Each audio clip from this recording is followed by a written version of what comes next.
Welcome to Kunal পাত্র blogs. কেমন আছো সবাই? আশা করছি সবাই ভালো আছো। পুজোর আগের প্রস্তুতি পর্ব 5-এ সবাইকে স্বাগত। আজকে কি কাজ করব সেটা থাম্বনেল দেখে তো আশা করি বুঝতে পেরেছো, আর যদি না বুঝতে পারো চলো সবটা দেখাচ্ছি। ব্লগটা শুরু করা যাক। উত্তেজনা ভরা দিন, সবার সাথে ভাগ করে মেসেজ দিল মোবাইল, জীবন চলছে রঙিন পথে।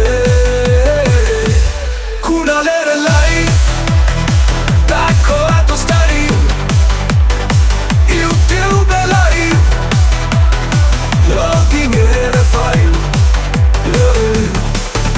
এখন আমি আর মা চললুম হচ্ছে আবার আমাদের বাগানের মেনটেনেন্সের জন্য প্রস্তুতি পর্ব।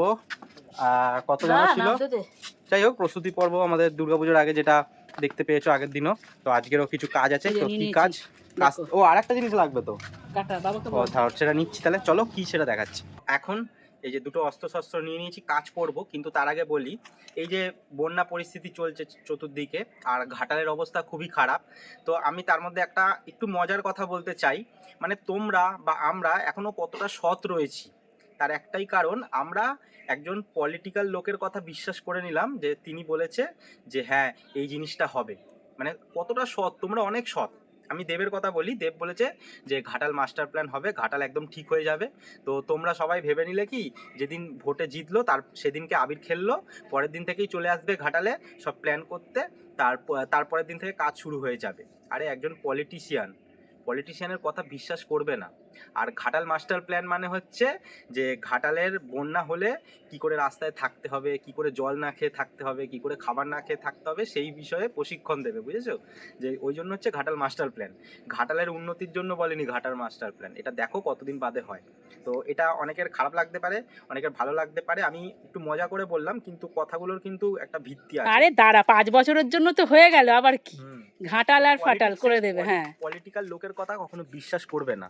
তুমি যদি বিশ্বাস করো, যদি একটা পলিটিক্যাল লোক বলে হ্যাঁ এই কাজটা হয়ে যাবে, তুমি যদি সেটা বিশ্বাস করো, তুমি করো বা আমি করি, আমার মতন বা তোমার মতন মূর্খ একটাও কেউ নেই। ওই জন্যই তো এত ছাত্র যুব, তারপরে তোমার ডাক্তাররা যারা চাকরি পাচ্ছে না তারা রাস্তায় কেন? ওদের কথা বিশ্বাস করেই। যাই হোক এইটুকুনি কথা বললাম, একটু আবার পরে আবার কথা বলবো। তো এখন করব হচ্ছে এইগুলো পুরো পরিষ্কার। এগুলো প্রত্যেক বছর পরিষ্কার করি, পরিষ্কার বলতে কাটছাট করবো, কারণ এত বড় বড়।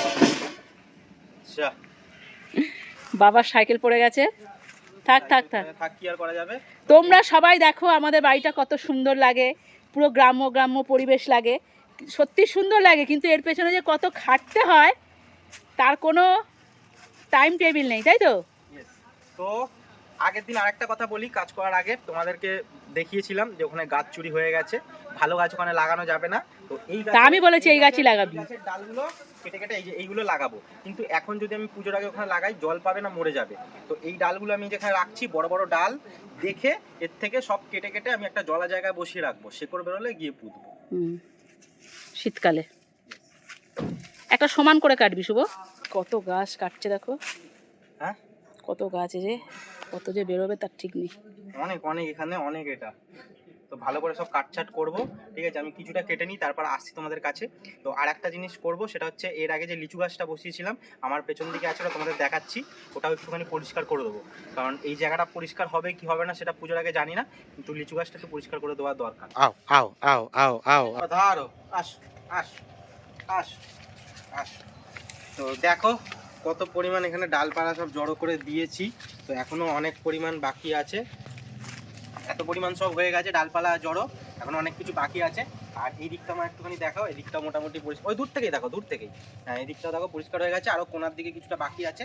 কিন্তু এখন আমি কি করব, এখন ইন্টারেস্টিং কাজ করব। তো এদিকে আসো না। আরে ওখানে ঢুকিস না, এখন খাওয়া দাওয়া করবি। না না তুমি আসো। আরে ওগুলো চানের সময় কি হলো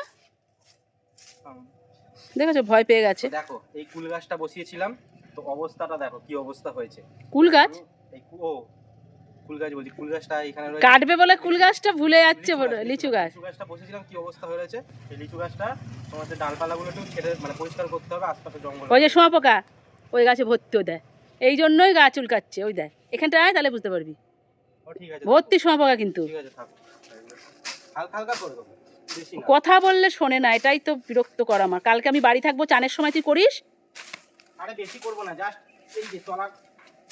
এত জঙ্গল কি পারা যায়?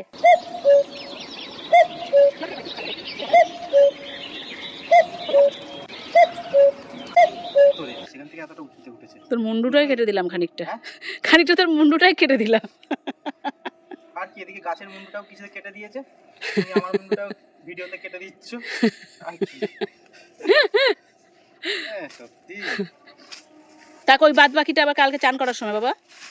আর না না না না না না, ব্যাস কচু গাছটা এক্ষুনি গায়ে আঠা পড়বে। ওগুলো কাটিস, ওগুলো খাবো। আলো পড়বে, একটু আলো। ঠিক আছে, এইবার চলো আবার ওখানে ফিরে যাই। কাজ ফেলে রেখেই চলে আসলাম, কারণ বাজে প্রায় 3টে, ও না 3টেই বাজে। তো এখন একটু খাওয়া দাওয়া সেরে নিই। তো মা দেখতেই পাচ্ছ আবার এইখানে বসে খাচ্ছে, তার একটাই কারণ খবর দেখছে। তো মা তো খাবার প্রায় শেষের দিকে। কি তরকারি নাওনি নাকি, না নেই তরকারি? ডালটা, বিউলির ডালটা তো তরকারি নাওনি কেন? ওইটুকুনি তরকারি, খাবো না, ওখানে অত তরকারি পড়ে রয়েছে। হয়ে গেছে, এটা খাবো না। কি আজ শনিবার কি করেছো?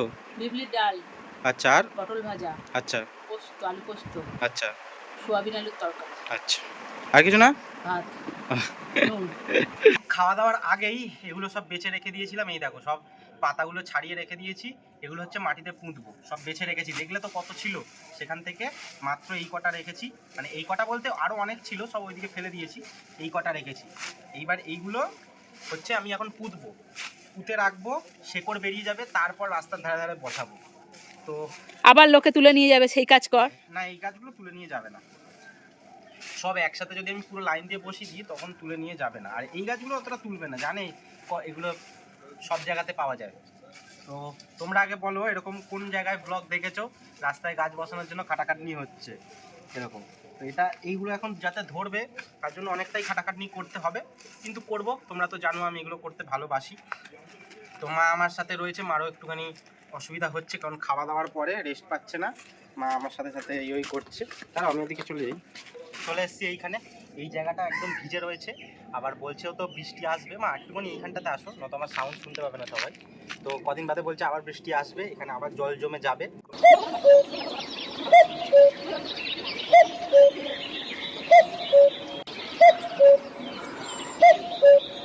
ফাইনালি দেখো পুরো কমপ্লিট হয়ে গেল। তো বলো কেমন লাগছে? এবার এখানটা একটু জলার জায়গা আছে। এবার আমি কী করবো, প্রত্যেক দিনের ফ্যানটা এসে দিয়ে যাব, তাহলে একটা কি সার পাবে। আর এমনিও আমি এখানটাতে জল 1 বালতি বা 2 বালতি করে এনে ঢেলে দিয়ে যাব, তাহলে কি মাটিটা ভিজে থাকবে। কারণ এর আগে এই গাছগুলো আমি শুধু জলের মধ্যে চুবিয়ে রেখে দিয়েছিলাম, মানে জলের মধ্যে এতটা জলের মধ্যে রেখে দিয়েছিলাম, কিন্তু একটাও বাঁচিনি, সব মরে গেছে। আশা করি এরকমভাবে বেঁচে যাবে। যদি সব বেঁচে যায়, সব একদিনে তুলবো, একদিনে পুরো রাস্তার ধারে বসিয়ে দেবো, যে কটা লাগে পুরো রাস্তার ধারে বসিয়ে দেবো। তো সেই ভিডিও তোমরা পাবে, কিন্তু মোটামুটি এগুলো সময় লাগবে, 2 মাস লাগবে সময়, 2 মাস বাদে সেই ব্লগ পাবে। না না, এখানে 1 মাসের মধ্যেই হয়ে যাবে। আবার জায়গায় চলে এসেছি, কিন্তু মা আমার সাথে থাকছে না, খালি বলছে ঘরে যাবো পাচ্ছে না, গরমের মধ্যে ভীষণ গরম রয়েছে। আর একটু কাজ বাকি আছে, সেটা হচ্ছে এই যে দূরের এই গাছগুলো কাটা। এই গাছের ডালগুলো একদিনে আমি কেটে দিই, কারণ এটা একদিনে করছি তো একদিনে কাজটা হয়ে যাবে। দরকার বলে ওখানে ফেলে রেখে দেবো, তাও ঠিক আছে, কিন্তু কাটাটা যাতে হয়ে যায়। কেমন করছে দেখো, চান হয়ে যাচ্ছি, পারি না আমি এখন। ঠিক আছে, দেখি তোমার মুখটা কেমন লাগছে, দিদাও ঘাম ফাম আরো অধৈর্য হচ্ছে, তোর ভিডিওটা দেখবো, কাল ভিডিওটা ছেড়ে দেখা হয়নি। এখন ভিডিও তৈরি করছি, সেটা তুমি ওইটা তো কালকে সময় দিচ্ছ না। ও সময় দিচ্ছ না ভিডিও দেখবে বলে? এই সময় দেখি রোজ। দেখো আমি চলে গেছিলাম, ঘর থেকে দেখছি ও কাস্তেটা ছুঁড়ে ছুঁড়ে গাছগুলো কাটছে, আমার দেখেও কষ্ট লাগছে। ওই জন্য আমি আবার এলাম দেখাতে তোমাদের কাছে, যে লাফিয়ে গরমে পাচ্ছে না, লাফিয়ে গাছ কাটছে। আরে ওটা একটা কিছু নিয়ে আয়, চেয়ার নিয়ে আয়, মই নিয়ে আয়, নিয়ে এসে কাট। আরে ওরকম হবে না, কুল গাছ মাথায় পড়ে লাগবে, দেখেছো একটা বিপদ ঘটাবি। কি কালো লাগছে তোকে, কালে হে তো ক্যা হুয়া দিল বালে হে, কালো লাগছে, হ্যাঁ কালো লাগছে। দেখো হ্যাঁ এবারে ঠিক লাগছে। এবার আর ডাকবি না, আর কিছু আমি আর পাচ্ছি না। কিন্তু ঠিক আছে, তোমাকে আসতে কে বললো? আমি বলেছি একবার আসতে, তুমি বললে ভালো লাগছে এমনি। হ্যাঁ আমি দূর থেকে দেখছি তুই ফুটবল খেলার মতো লাফাচ্ছিস। ঠিক আছে যাও। এইখানের গাছ কাটতে গিয়ে কিছুটা চাল কুমড়ো শাক এই যে পাড়া হলো, কারণ ওখানে একটা গাছ ছিল, গাছটা তো ছিঁড়েই যাবে গাছ কাটতে গিয়ে। আর দেখো 2টো মতন 3টে মতন ডাল কেটেছে, এই যেগুলো পড়েছে, কিন্তু সবটা কাটা যাবে না। ভাবছিলাম ওপর দিয়ে কাটবো, কিন্তু কাটতে গিয়ে দেখো এখান থেকে যে অ্যাসবেস্টটা চটে যাচ্ছে, আর এত উঁচু হয়ে গেছে। তার ওই দিকের ডালগুলো আমি কী করে কাটবো দেখো এই ওপরে, সেই জন্য এই নিচ থেকে পুরো কাটতে হবে মোটা। তো সেই জন্য আজকে আর কাটছি না, এনার্জি আর নেই, কারণ খাওয়া দাওয়ার পরে আর গরম এত ভালোই লাগছে না। তাই আজকের ব্লগ এখানেই শেষ করছি।